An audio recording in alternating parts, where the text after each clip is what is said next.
For a lot of people, it's always been Takeoff, Offset, and Quavo. Period. There's no explanation needed, and if you feel different, drop it in the comments. Migos at one point were the biggest hip-hop group out. I wouldn't put them in the same pedestal as NWA or Wu-Tang.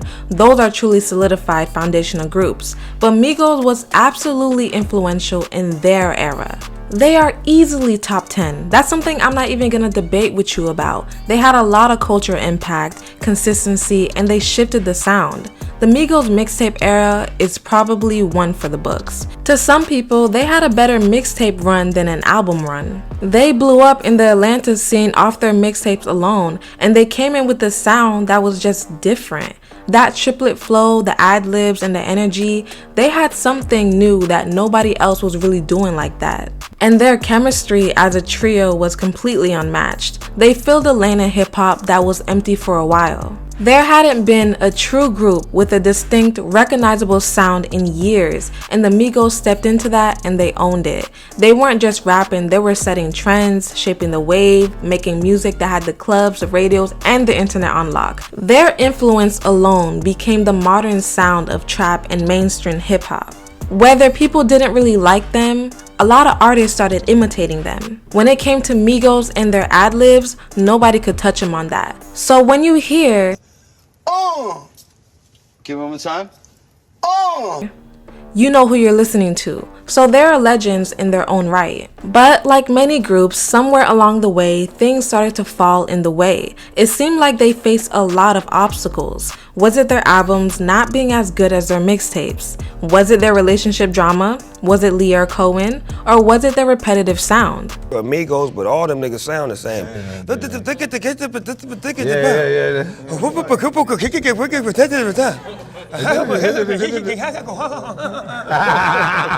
They were a group that came in so strong and ended up splitting up. And to this day, most people really don't know why. Considering Takeoff, Offset, and Quavo called each other family, the only thing I could do is give you the clues and let you piece it together.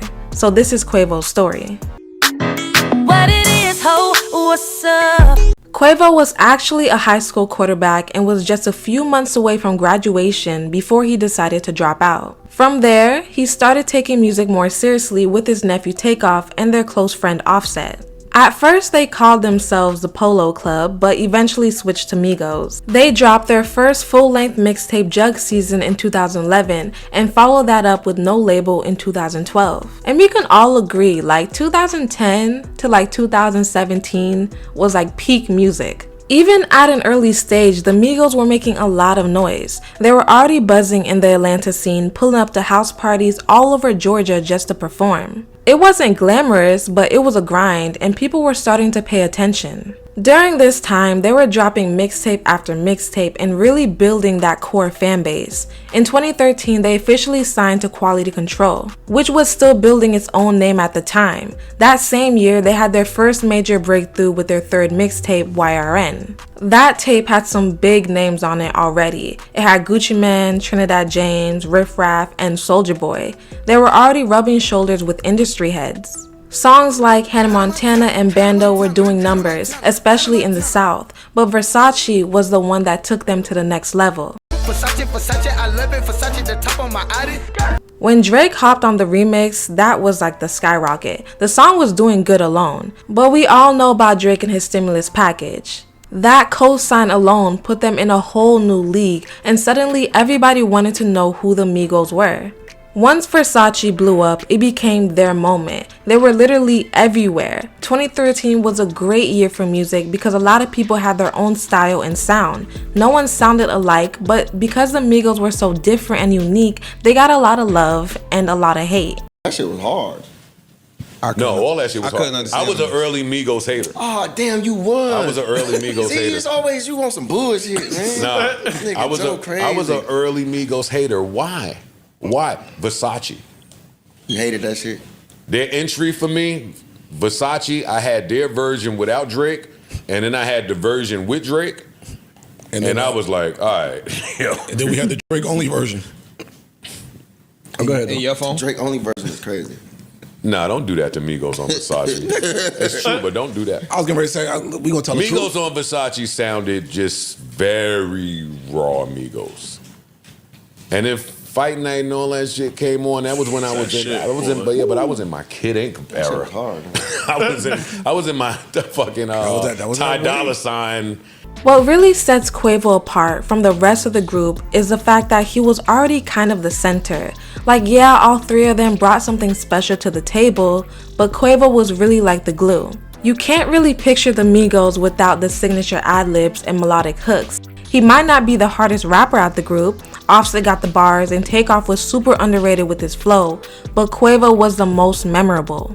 He was the one that people instantly recognized, the one who stood out visually and sonically. He had star quality. He just knew how to carry it, and the audience saw it too. Quavo's charisma is what really helped the group grow, especially with the female audience because, like, let's be real, he is the pretty boy.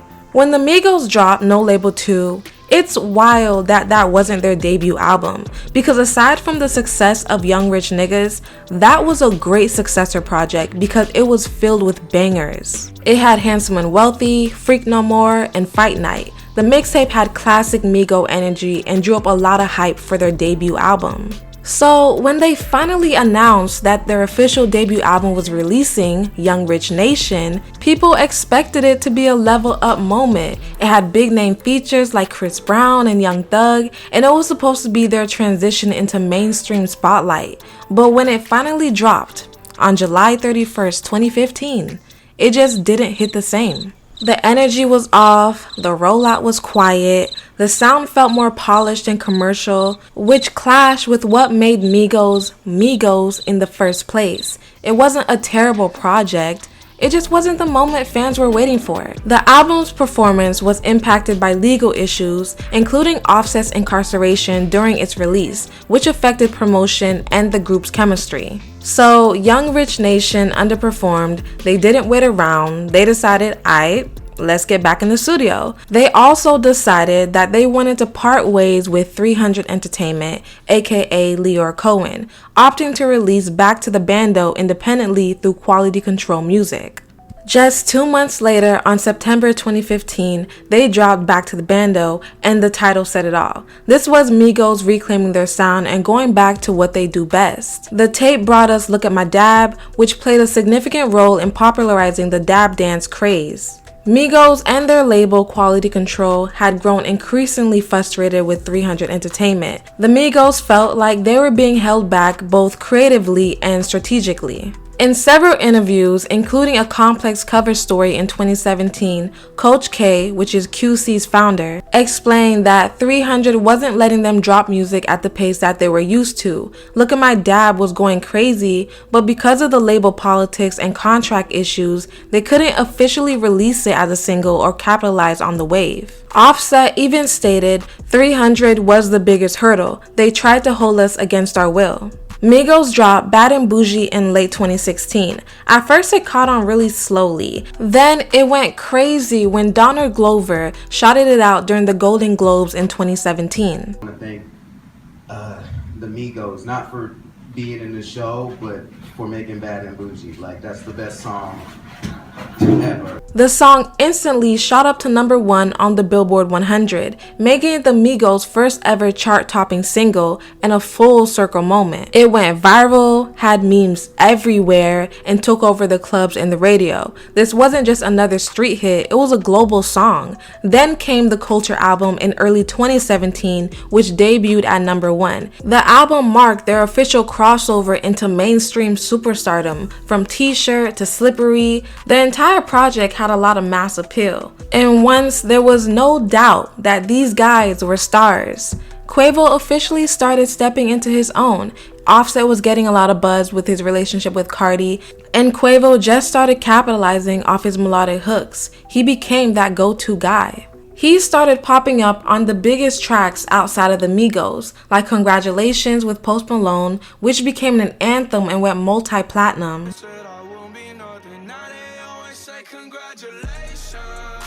Then came I'm On One with DJ Khaled, Justin Bieber, Lil Wayne, and Chance the Rapper, another smash hit. He was on Portland with Drake and Travis Scott, and later on No Brainer with the same Khaled lineup. It felt like anytime you turned on the radio, Quavo's voice was just there, doing hooks and dropping ad-libs. Eventually, he teamed up with Travis Scott with their collab album Huncho Jack Jack Huncho, and the reactions were mixed. They tried to pull a Beyonce with a surprise drop, teasing it on Instagram, but it didn't have the same effect, cause yeah.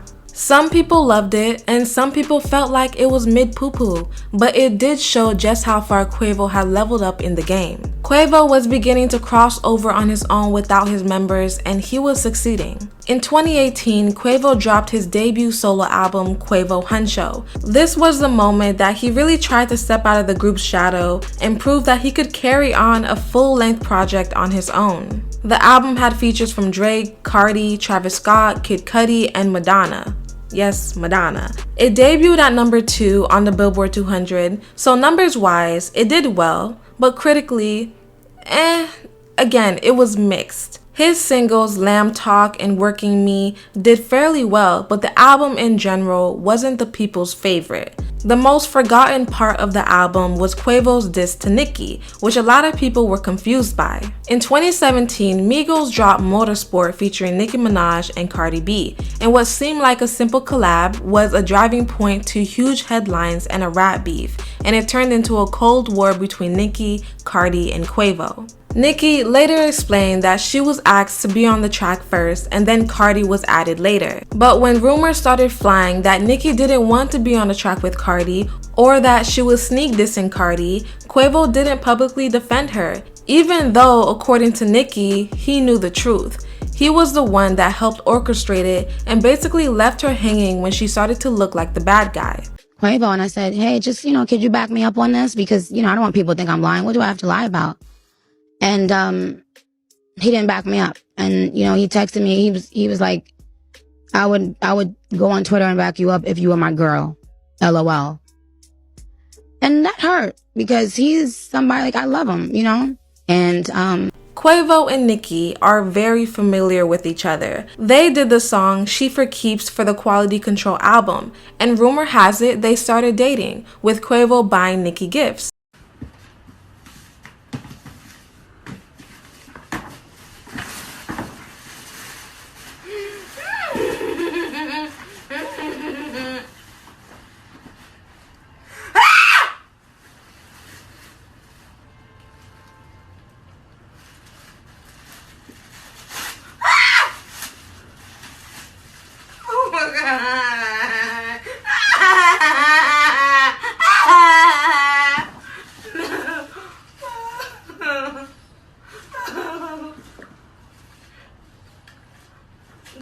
We all know Nicki is a very animated individual, but this is probably one of the worst videos on the internet.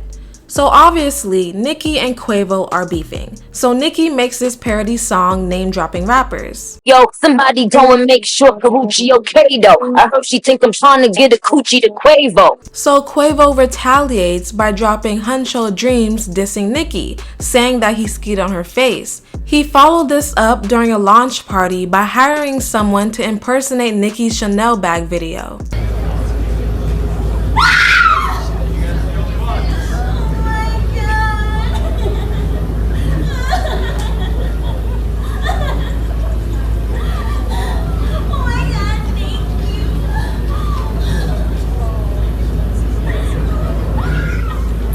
At the same time, all three members started focusing on solo ventures, Offset dropping Father of Four, and Takeoff dropped The Last Rocket. Now if we compare the three, a lot of people feel like it was Offset, Takeoff, and Quavo.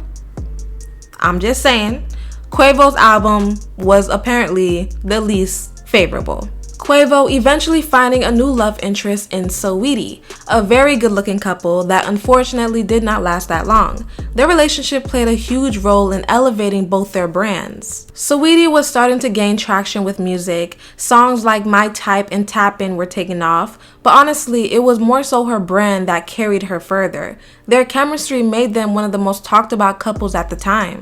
The public loved watching their relationship through IG posts, interviews, and even GQ's couples quiz, which racked up millions of views. Those two getting together was good for the moment because their relationship did bring in a lot of publicity. If you're not getting you a Birkin, if you're not paying for your bills, then throw that nigga back to the streets, okay? But after a few years, their relationship problems started coming to surface. They started posting cryptic messages to each other, basically confirming their breakup. Then TMZ drops a video of them fighting in an elevator. In a recent video released by TMZ, the rappers are involved in a full-on physical scuffle while on an elevator. The surveillance footage was caught on camera at an apartment complex in North Hollywood. The video starts with a struggle beginning outside of an elevator with the icy girl swinging on her glacier boy, him dodging the hit, and the two going toe-to-toe over what seems to be an orange Call of Duty case. The fight continues inside the elevator with Quavo dragging her inside, Saweetie taking a spill and seemingly being injured while the Migos rapper does nothing to help her. At one point, he seems to realize the camera has recorded their altercation, but still does nothing to assist Saweetie, who is still on the ground. Just a couple of weeks ago, when Saweetie tweeted out confirmation that she was single and that, quote, the love isn't real when the intimacy is given to other women. This immediately sparked cheating rumors and even prompted Quavo to get a bit defensive on his Twitter, stating, quote, I don't normally put my business out there, especially my personal life. I feel the need to address this so there are no false narratives. I had love for you and disappointed you did all that. You are not the woman I thought you were. He never really outwardly spoke about their relationship, but he did stuff to confirm that the relationship was truly over by repossessing the Bentley he got her. Hold up the bass, now I feel like I ripped it. She had it her way, now she out of a Bentley. Get out. Saweetie talked about their relationship to the public a few times, both good and bad, but nothing harmful to Quavo's reputation. No, I thought we was gonna spend, the rest of our lives together. Mm-hmm. You think that way every nigga. Like, you get a nigga, y'all be in love, and he's like... With him, I just knew it was the one. I was just, hella enthralled with just who he was as a human. Even if he wasn't a rapper, I would have still, been in love with him. He was like, I would never do this to you. He was like, man, you can go through my phone. My code is da-da-da-da-da. And I go, oh, it's da-da-da-da-da? Da-da-da-da-da? No. I put the code in my phone. Girl, this man has been playing me the whole time. No. But I knew it was a sickness because it was all types of women. Really? Yeah. Eventually, Quavo dropped a song with Takeoff called Messy, speaking on the situation. I'm bringing all kind of narcotics with me. Narcotics. Got guns on the table, I'm like, who fired this here? Who? This bitch got past security, I'm like, who let her in? Don't let that pro bitch in, cause she too messy. A lot of people question why they broke up, and it was obviously because of infidelity on both sides. But the bigger question was who? At first, people assumed it was Offset, because by this time in Quavo's career, there was tension between him and Offset, and because they never directly addressed it, a lot of people still don't know why. It seemed like the Migos had an unconfirmed split with Takeoff and Quavo on one side and Offset on the other. People thought it was because of label issues, with Offset suing his label QC, while Takeoff and Quavo never publicly displayed any issues with the label and still releasing music under quality control. Takeoff and Quavo dropping a joint album without Offset called Infinity Links, which confirmed that there was indeed issues in the group. In the song Messy, Quavo said, "BF my dog behind my back," which was alluded to be either Offset, which is someone the internet was running with, or a Lil Baby. Offset and Cardi had unfollowed Takeoff and Quavo on Instagram. Quavo suggested that the issues within Migos weren't about labels or contracts, but rather a lack of loyalty. implying that Offset had broken trust within the group. He emphasized that their bond was supposed to be built on real loyalty, and since that wasn't being displayed, he and Takeoff decided to move forward as a duo, leaving the rest up to time. But let's be real, if Sweetie really did that with Offset, I'm sure Cardi would have said something by now, or crashed out. Unfortunately for the Migos, time was not in their favor as they lost Takeoff. Takeoff's tragic death marked a heartbreaking turning point for the Migos and the bond between Quavo and Offset.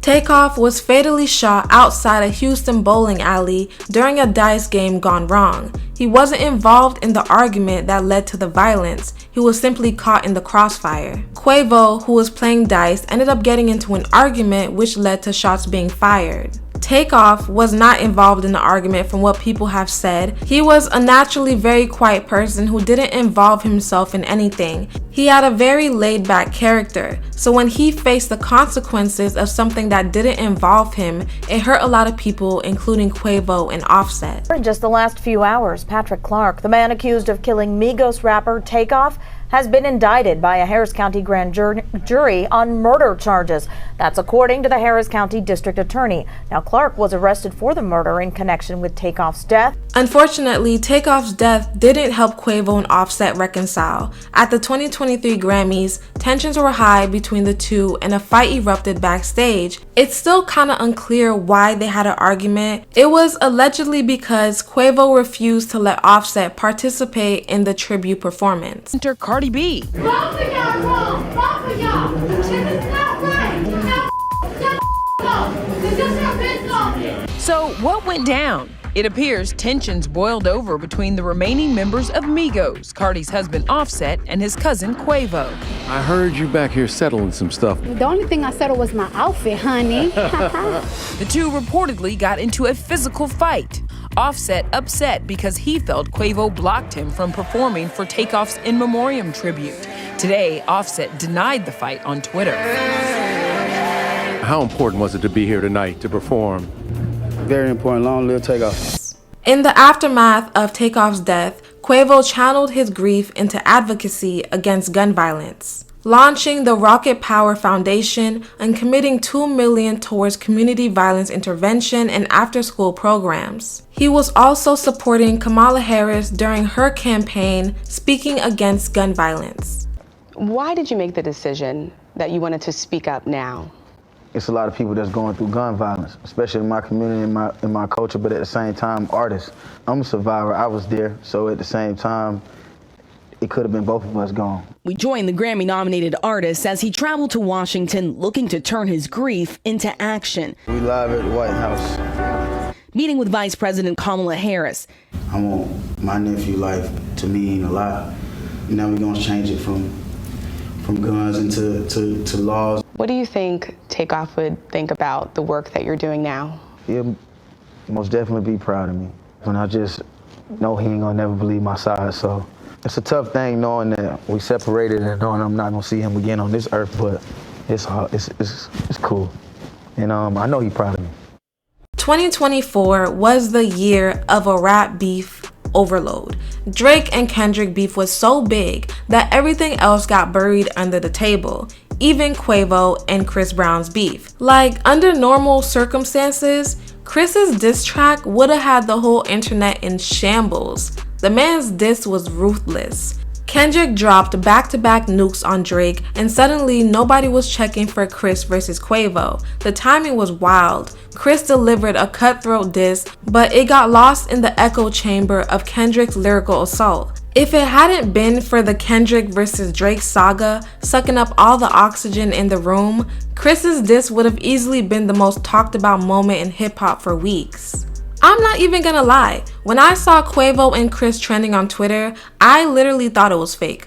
There was just way too much going on. So the tension between Chris Brown and Quavo allegedly started because of Karrueche Tran, which we all know is Chris's ex, who he refuses to let go, and mind you, he's the reason they broke up. Well, after their messy breakup, she was rumored to be dating Quavo around 2017. Remember what Nicki said in Barbie Dreams? Yo, somebody go and make sure Karrueche okay though. I heard she think I'm trying to get a coochie to Quavo. Yeah, So Chris reportedly felt betrayed since Migos had been on songs with him before and they were cool. So for Breezy, this came off as disloyal, especially after a very public fallout he had with Karrueche, including the legal issues that they had and the restraining order she filed against him. So back when the Migos were still a trio, his crew crossed paths with Chris's crew and it started a lot of drama.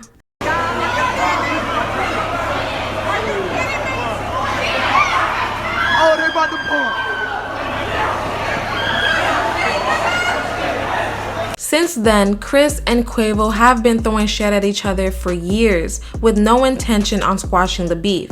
Chris Brown reacted to people thinking him and Quavo were back cool after seeing them sitting next to each other at a fashion show in Paris. Chris Brown let everybody know him and Quavo are still not on good terms. He went on social media and posted, "You can't pick who you sit by. Y'all can miss me with all that talk about growth. I'm not fumbling my bag for a peon." So their beef was over Karrueche because Quavo name dropped her in a song. You still fucked up by Karrueche? You tried to beat up Tiana, but Usher wouldn't let you do it. The cocaine got him, your honor. Bipolar disorder, no wonder. You was the greatest, nigga, you fumble. When I said I'm watching you crumble. Why they got Quavo out here going back and forth with a singer that turned to a junkie? Never got light skin versus brown skin, nigga finna divide the country. Nigga, you ain't been in the trenches. We step in the yard, you know how that ended? Won't smoke with me? OHB mean fighting over hoes and bitches? Who gassed you up to put that out? Yeah, that was shitty, nigga. I can take a model bitch and make her sweetie, nigga. Calling him Michael Jackson on crack was funny, but Chris came harder and revealed some tea. I know, fuck my ex-hoe, that's cool, I don't give no fuck, little nigga. Cause I fucked your ex when you was still with a bitch, I'm up, little nigga. They say revenge is sweet. Now think about that shit. Don't let that lie go over your head. I might just sing about that shit. I had a feeling about that. There's something sweet about that shit. I got some tea about that shit, but I ain't gonna speak about that shit. Robbie Takeoff, he the only real one that got true respect. Crazy how when he died, everybody really wished it was you instead. Chris Brown and Saweetie were caught courtside, so I guess Chris was getting his lick back. Now Chris definitely went hard, and till this day, it's beef forever. 2 seasons in a row, Crew League, you guys are champions.